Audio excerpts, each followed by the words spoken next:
Good afternoon, everyone. Welcome to another episode of Spilling Tea. I'm your host, Tiffany Daniels. We'll get to the JRC in a moment. First, the disclaimer. If you're unfamiliar with the Stop the Shock campaign, you will find pertinent links in the description box. Should you like to do your own deep dive, you should be able to go ahead and do so. Trigger warning, this channel is marked not for kids for a reason. I do use profanity. And when we talk about places like the Judge Rotenberg Educational Center, you're going to hear vivid description of and catch clips of surveillance footage of people with mental health issues and disabled people being tortured and abused. So if you have kids that are 16 and younger that watch the channel, parental supervision very much advised, alright? Alright, where we left off the other day. We've gone to see what Kate says. Excuse me, allergies. Because allergy season no longer ends. Send help. Kate says here, I would like to see more research done into how to best support autistic people with sensory processing challenges. What can be done to minimize distress caused by sight, sound, smell, touch, and taste? Is there a way to treat that one aspect of the autistic experience so as to make the world less overwhelming? Yes, there is, and that is why assistive devices are so damn important. As well as knowing specifically what your sensory processing issues happen to be, if there's something in particular that triggers it, and you gotta start your problem shooting for there. I've got, sensory in regards to taste. What can I say? I'm kind of hit on all sides. Sight, taste, sound. I've gone through it. But sound in particular is the one that I most prevalently have issues with.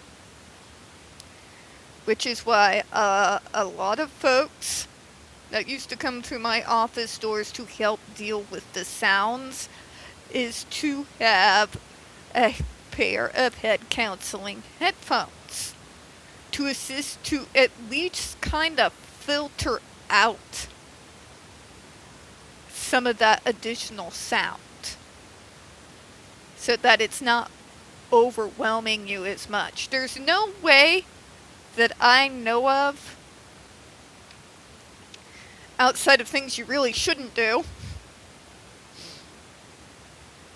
at all. Don't do the things. It will destroy your body. Believe me, I know.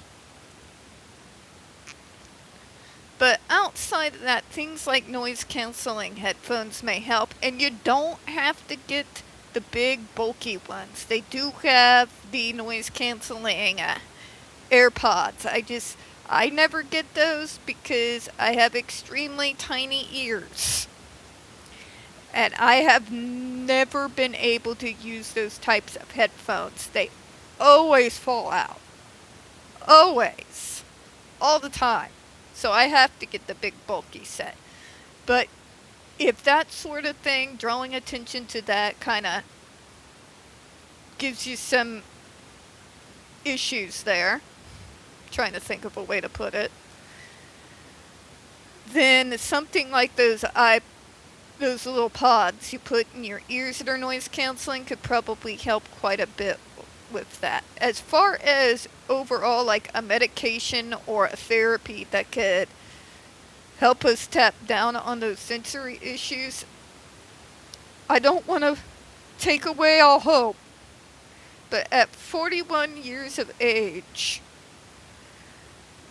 the stuff that has caused me pain, irritation, anxiety at heightened levels, that didn't go away, nor has it lessened in severity over the years. I've gotten better at masking it so most people don't know I'm suffering in agony while underneath a fluorescent light in a grocery store, which is why I'm so glad that Instacart now exists. But nothing really dampens it. Nothing really filters it. So yes, I do, when I need to, rely on assistive devices. Although for me, again, I don't necessarily need headphones that cancel out all the noise, and that's all. I prefer to have a little bit of music pumping, but you get what I mean. Right? There's assistive devices that can help a little bit with that. There's some self-soothing techniques if you're only going to be dealing with it for a short time. But overall now, I'm okay, but we want to see more research if there is a way to do that that's less invasive. Okay, I'm not going to put a damper. Yes, study it. I just don't really see that part of our diagnosis as something that can necessarily be lessened in any real way, except by the ways we've already come up with. I may be wrong, but if you need something to help you right now, assistive devices are your friends. Look into it. I would also love to see more studies done on the rates of sleeping disorders among autistic people and the best strategies for treating them. Again, even with my sleep issues that I've had for years, I know exactly what causes it. Because I recognize that just restless, constant energy that I constantly have, and it's anxiety. It's anxiety. It's not autism, it's anxiety. It's just a lot of us who are autistic also have quite the helping of anxiety that comes on top of it. Because again, being autistic in a non-autistic world can sometimes be damn near a contact sport. Only you don't go home with a trophy, you go home with survival and hopefully silence. But that is my hypothesis. It has always been my hypothesis that more than likely that has a lot more to do with the anxiety we are all riddled with. Just simply being neurodivergent in a world that's very neurotypical. Unforgivingly so. That's going to cause anxiety. It's going to cause stress. It's going to cause depression. So I think a lot of it has to do with that. So, in particular, anxiety at night can be worse because during the day you have distractions. So at night, people are like, okay, but then what are we supposed to do then, Tiff? When I figure it out, I promise I will let you all know. It is something that I am working on myself.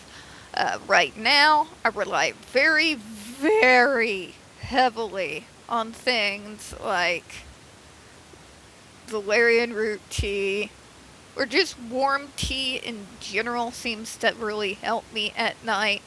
Not so much because it puts me at sleep, but just because the whole ritual of it kind of has a nice calming effect. And I will put on nature background noises on my TV, like a rain channel or a snow blizzard channel.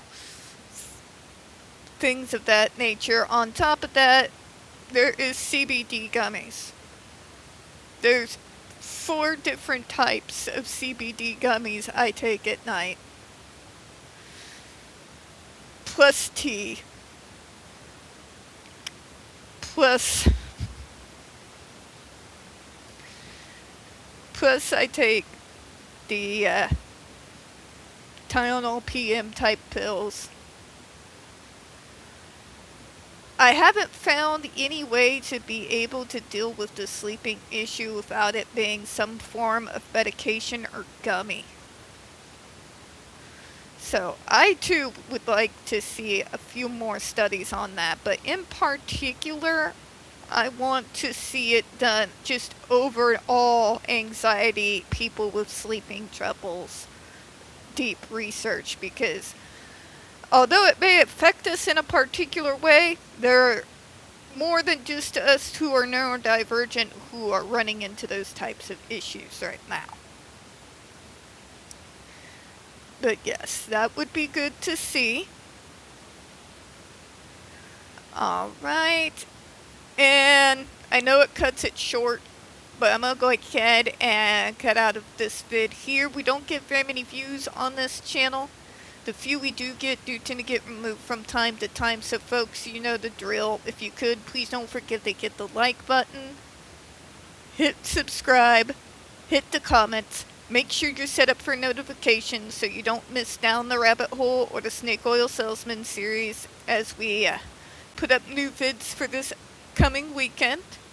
I do appreciate your time, and as always, folks, we here at Spilling Tea absolutely do hope you have a good one. I will see you all next time. Bye-bye now.